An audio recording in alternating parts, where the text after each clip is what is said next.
Hey, what's up guys? Welcome back to Fordy Runs. This week we're talking about tapering, so let's get stuck in.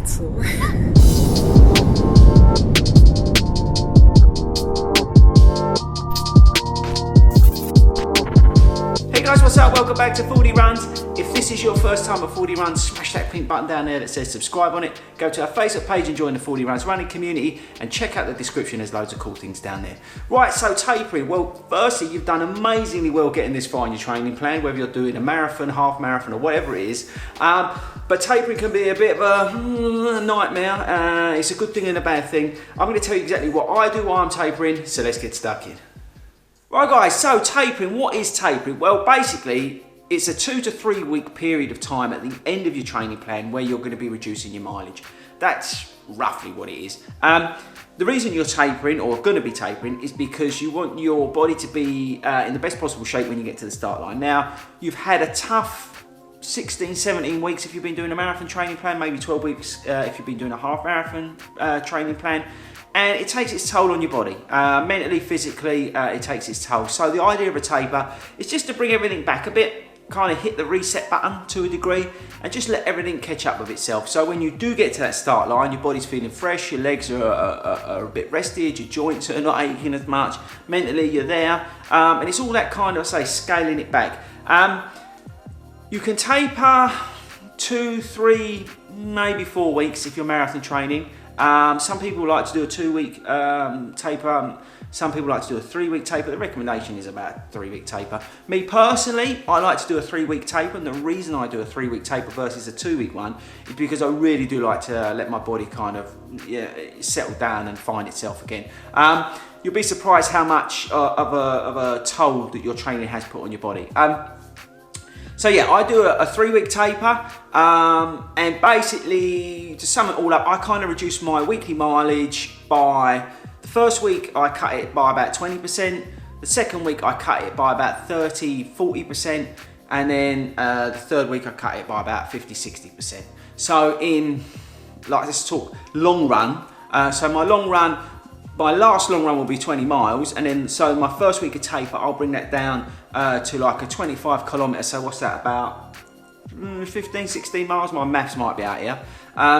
And then the following week I will do like a half marathon distance, so 13 odd miles, and then the week before I'll do a 10k. So that's how much I'm scaling back on my long runs. On my shorter runs, so my weekly runs where I run 3 times in the week, I will keep the distances up, but I will lower the intensity. So I won't be necessarily doing a hard 6k or a hilly 6k. I'll just be ticking the legs over. And I'll probably make one of those runs in the week at marathon pace. So like I say, that 5:40 per kilometre, if you've been watching my vlogs, 5:40 per kilometre, and the rest of them will be extremely slow in regards to that pace. So like maybe go up to like a 6:10, 6:15, and I'm just ticking my legs over. So that's what I do in my tapering.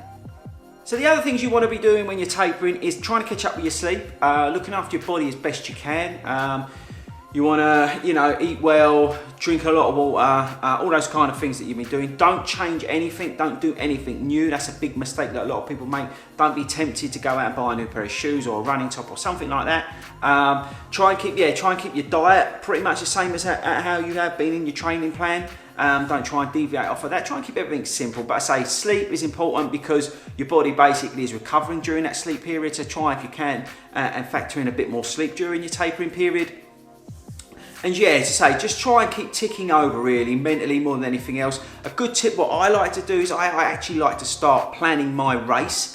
It's a bit of a good tip actually, because it just keeps everything switched on here. So start thinking about, right, what time am I getting to the event? What trains am I getting? What tubes am I getting? What am I wearing? What am I doing about after the race? What pace am I going to be running at? All these kind of things are sort of things that you can do during your taper period to kind of keep your mind a bit active. Right, so the next thing you need to be aware of is a thing called paranoia. Now, I'm not joking, this is a real thing, and you will find in your taper that you will become the most paranoid person in the world. With regards to simple stuff, you're going to doubt yourself, you're going to think that you ain't going to be able to finish the 26.2 miles or 13 miles, whatever you're doing. You'll start getting phantom aches and pains, injuries. You'll be sitting there going, oh, my knee hurts, oh, my back hurts. All that kind of stuff, your mind will play havoc with you. It will just be like, tripping out big time. And it's totally normal, and you've got to be prepared for it. So that's why I wanted to highlight it. Basically, it's just where you've stopped training and stuff. Well, not stopped training, but you know, you're backing off of it, out of everything. Where you've been in this real block of training, it will really start playing tricks on you. You will think everybody's got a germ. You'll be looking at people going, oh, have they got a cold? Oh, I just heard them sneeze, I've got to move. You'll be looking at people on the tube, on the train, thinking, well, they don't look well, and then you'll move. All that kind of stuff, it will really play tricks with you. But my point is, don't worry about it. Just chill out. It will come. You'll probably get a bit grumpy, a bit angry, a bit emotional. You'll be like seeing stuff on the TV and you'll be crying at like EastEnders and stuff like that. But it is all totally normal. So just be prepared for it. It's going to come. Don't worry about it. Believe in your training. You'll be absolutely fine come race day. So really don't worry. And it goes back to that tip that I just mentioned about doing stuff to keep your mind active. So start thinking about race plans and things like that. And don't worry about it. Paranoia is a real thing, but it's nothing to worry about. So there you go, guys. There's my sort of top tips on tapering and the stuff that I'm doing and those little bits of information. So the most important thing is to enjoy your taper. You've worked really hard in your training plan, believe in what you've done, and just kind of enjoy, catch up with your sleep, eat well, and just chill out and get ready for race day. So you've got to this point in time, you've earned it, you've worked hard.